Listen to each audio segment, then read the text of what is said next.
The Mixed Mornings and More podcast with Steph. Now available daily. Good morning, world. It is January 8th, 2024. 2024, giving yourself a big stretch and a yawn. Hello, John. You awake? Hello. I am now. Good morning, Steph. Good morning. Hey, the roads have been a little bit dicey for like 4 days in a row, eh? Yeah.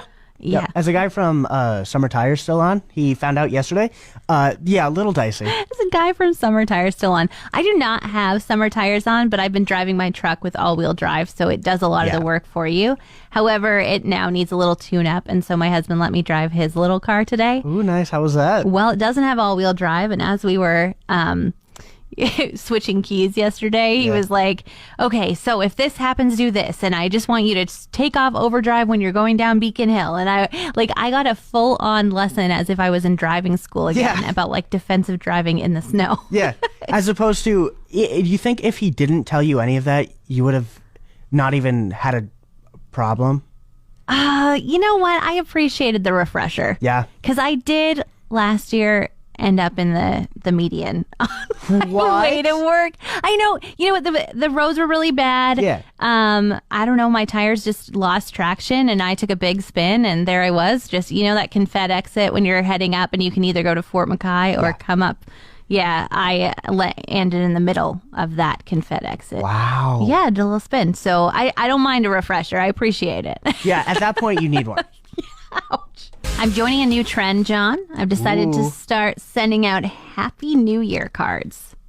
Okay, I think you're starting a new trend because I've never heard of that before, ever. Okay, you could be right. I might be the one starting it, but I'm going to try and make it that everybody does it. Well, give us your pitch. Okay, so back in December, I have these Steady Eddie friends that always send me Christmas cards, and it's a joy. Yeah, how lovely. Yeah, I love seeing their kids grow up on my fridge. Every year I just switch it out. Lots of wonderful things. And I expect it in my mailbox. I'm like, thanks, Ange. Thanks, Lance. Thanks, Elise. Yeah. Like, everybody sends these cards. But I never send them one back. Oh, wow. And really? I know. And I'm worried that I'm going to get removed from their Christmas card list because they never get a response like, thanks for the card or happy Christmas to you. Oh, you don't get a response? No, I just I happily display it in my heart. I put it on my fridge, but of course these are being sent from worlds afar, so they don't know they go on my fridge. I'm surprised you even get one at this point. I know. So this is my idea. Yeah. Happy New Year cards, because of course December was busy, and now I'm just trying to respond, and I think sending somebody a pick-me-up in January might be a good idea. And so last night, I spent the evening writing out Happy New Year cards to everybody who sent me a card in December. Okay. And just said like, hey, wishing you the best in the new year, blah, blah, blah. It was a Christmas themed card because you can't really buy Happy New Year cards. Oh. But I didn't say Merry Christmas. I felt like the time for that had passed. So I just said like, Happy New Year and have a good year. Am I getting one? John? Hi. Let's think back to December. Yeah. Did you send me a Christmas card in December? I don't have your address. That's one excuse, but my excuse is that's why you're not getting a Christmas card. Huh. Sorry, no Happy New Year card for you. You're not going on my fridge then. Wow, jerk. Steph, It is time we talk once again about John getting a cat. And this time we're going to cover names. If I adopt a cat, it comes with a name, obviously. It's probably like a bad name. Okay. Not up to John's standard level. Wow, all right. Do I have to keep it? Like, keep the name? No. Really? Well, if you think about cats, they don't come when they're called anyway. It doesn't matter what you call them. They're not going to respond to it. So, well, I don't know if you're totally correct about that. Really? Have you had a cat come when you said, like, Chase, come here, Chase? Yeah, my cat, first off, Chase, you don't give animals human names. That defeats the purpose. Who says that's a human name and not just an adjective? Chase. Oh, I like that. And by adjective, I mean verb. Or adverb? I don't know. Anyways, I have a list of names here, and I want you to tell me how you feel about them. Okay. Are you ready? Yes. Lasagna. Lasagna. Kind of like Garfield, but what he likes to eat. Yeah. Kind of cute. So, like, if it's an orange cat, I would call it, like, lasagna. What would you call it for short? Like, nya? Or lazag? Oh, I like that. Or Laz. Lasagna. Okay. Jagger. Jagger. Like Mick Jagger or like Jaguar? No, like Mick Jagger. Jagger. I have to put it on a cat because my girlfriend said we can't name our kid Jagger. I really like the name Jagger. Now are you going to call it Jag for short? Like, we just have to really Is think there of a the nickname? short forms, because you're never going to call your cat its full name all the time. Like, Hey, Jagger, come here. You're going to be like, Jag, where are you? How do you feel about Jag? Sounds like you're talking about a car. Kind of like Jag, though. Okay. Only if it's black, please. Yeah, cat with a K. Cat. Like Lame. K-A-T. Nope. What? That's so brutal. Or the what cat about- doesn't know how to spell. And then do you have to yell out cat with a K? I was going to say Cat that. with a K. Yeah, the And then nickname if you is lose Cat. it outside, you're just going to be yelling cat with a K. It'll only come if you spell it phonetically. Cat with a K. Apparently they don't come anyways. And last but not least, it's an homage to The Office. You've never seen it, right? Mm-mm. Yeah. Garbage. Garbage? I thought you were going to say like Dwight Schrute or something. No, like something I actually this is a cat's knew. name in The Office, so it's like, it's double. I think that's unfair. Like, if you really want something to not come when it's called, call it something derogatory. Garbage. That's yeah, fair. that's never coming. That's in fact angry at you and is going to pee on your couch. Do you have a favorite? Lasagna. Lasagna? Definitely. Okay. Yeah. Laz?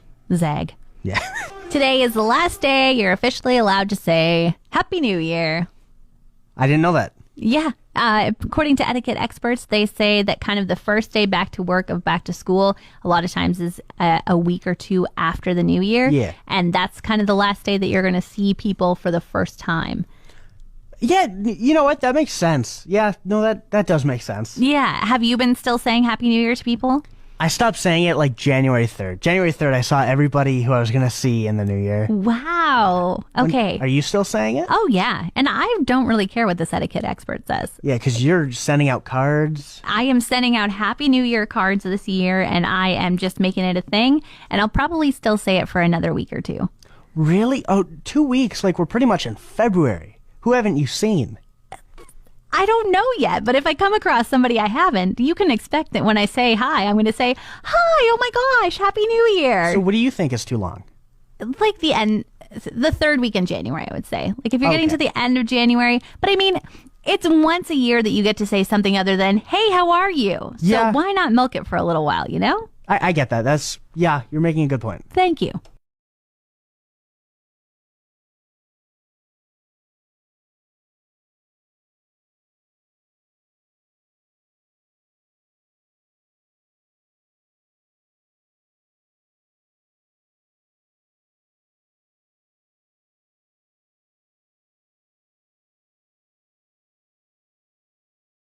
I'm mad at the Golden Globes. You are? I am. I feel like they robbed Ryan Gosling, Mark Ronson, and Andrew Wyatt of the greatest song of 2023.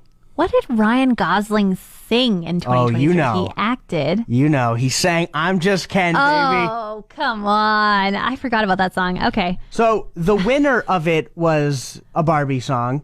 It was Billie Eilish's What Was I Made For? That's a good one. It's a good one, but it's not the one. It's not the one that should have won. They chose the saddest song for the winner. It doesn't mean it wasn't beautiful. It wasn't perfectly crafted. Yeah, but did it have a giant dance sequence to it? Did it have a superstar actor singing in it? Surrounded by other superstar actors singing in it? Do you know all the words to I'm Just Ken? Or do you know the words to Billie Eilish's What Was I Made For? Do you know the words to Billie Eilish's What Was I Made For? I feel like I know a lot more of them than I'm Just Ken. And as Really? well, it wasn't Dua Lipa's song, Yeah, but Dance the Night. that one, yeah. You didn't like that one? No. Wow, okay. It felt like kind of like a TikTok-y song. Like it was made for TikTok. It was made for the Barbie movie. Yeah, but it was. Stop changing the subject. Oh, okay. I just can't. I feel like hot take.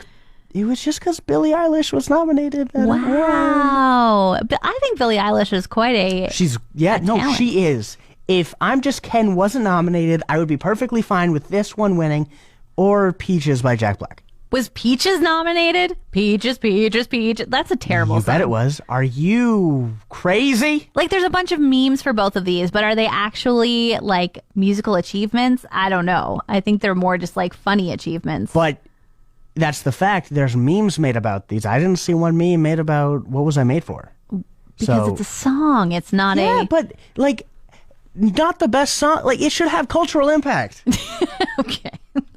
That's one take about it. it's the only take about it. The Stanley Cup is causing some fights. Oh, it sure is, and not in the hockey way. Yeah, exactly. So nobody's wearing some nice gloves or helmets to protect themselves. Nope. This is actually happening outside of Target in the States. Oh, and boy, was it beautiful. You liked it? I like Target freakout videos. Oh my gosh. I just don't understand. I feel bad when humans forget that they're fighting over a $40 pink cup. But anyway, apparently Stanley released these limited edition cups to Target on December 30th, and they are Valentine's Day cups. So these are like the big, the green thermos from the 90s. Yeah. Well, now it's come back in the form of colorful cups with a handle and a big straw. Their main claim to fame is that they actually fit in your cup holders because their bottoms are small enough to do it before they get absolutely giant. They have that little out form. Yeah, exactly. And so they come in a ton of different colors, but these limited edition pink and red ones only available at Target, and people got in line to get them starting at 3 o'clock in the morning when Target didn't open till 8. Yeah. Now, people are fighting over them. This guy decided to come and get in line, thought that he could cut the line, and multiple TikTok videos ensued of him being put in his place. Even the Target manager had to come out and be like, we're not yelling. We're not arguing. Yeah. We're just figuring this out. At Walmart, maybe you can get away with that. Target, you can't. Target's a classy Okay. place. All right. Shots fired, John. Have you ever waited in line for something? I have. As a sneakerhead, I once waited in line for 8 hours just for to get into a draw for a pair of sneakers. Oh my goodness. I didn't win. You didn't win. Nope. But so I kind of get it because the resale value on these things are crazy, like 200 plus. So I get it. What about you, Steph? You ever waited in line? I did wait in line for Home Hardware's Ladies Night. Ooh, was it worth it? Yeah. I mean, the thing is, I can't handle if something's going to be free and I could have it. Yeah. I want it. I'm not going to wait in line for something I have to buy, but certainly they said that we were getting swag bags and we could get up to 50% off. And I was like, oh, I am so there. Yeah, and there's no reason not to. Yeah. So I stood in line for about a half an hour in the cold waiting to get in so that I could make sure that I got my swag bag. I was one of the first 20 people there and I was in. There you go. Wordle, you still playing it? I am. Okay. In fact, I lost today again. Oh, no. You had a streak going for over 300 days, and now you've lost 385, yeah. twice in the last 2 weeks? Yeah, so it's raw. I don't want to talk about it. Okay. Well, I have a new game for you to kind of put on your roster. Okay. Okay, so this is called Colorify. Ooh, okay. And basically, it gives you a bunch of different colors, and then it gives you the color to create. And same as Wordle, you've got 6 chances, and it gives you yellow for if it's the right one but in the wrong spot type thing. Okay. And you go through that. Ooh. So I just want to prepare you for it so you don't have the same sadness as you did today of losing. Okay. So John, what colors do you add to each other to make purple? Red and blue. Good job. Ding, ding, ding. What do blue and yellow make? Green. What's the recipe for making brown? Oh, that's a great question. Red and white? Red and white makes a different color. Brown. Is there a hint? White and black. Black and white? Makes a little... You start with 3 colors, and you have to make brown from those 3 colors. What are your primary colors? Red, blue, and yellow. Yes. That makes brown? Yeah, all 3 of them together. We got there. How do you make pink, John? Pink, white, and red. There you go. That's the right answer for that one. And what do red and yellow make? Red and yellow may... Wait, what? Red and yellow make? Red and yellow? Yeah. Brown. No. Purple. Red and yellow. Make... I have no idea. Think about a color that's hard for you to say. Oh... Orange. Orange. There you go. I think you're ready to play, John. I think you'll actually get it today. Colorfly. Go check it out. Yeah. Want more of today's show? Download the Mixed Mornings and More podcast. Now available every weekday.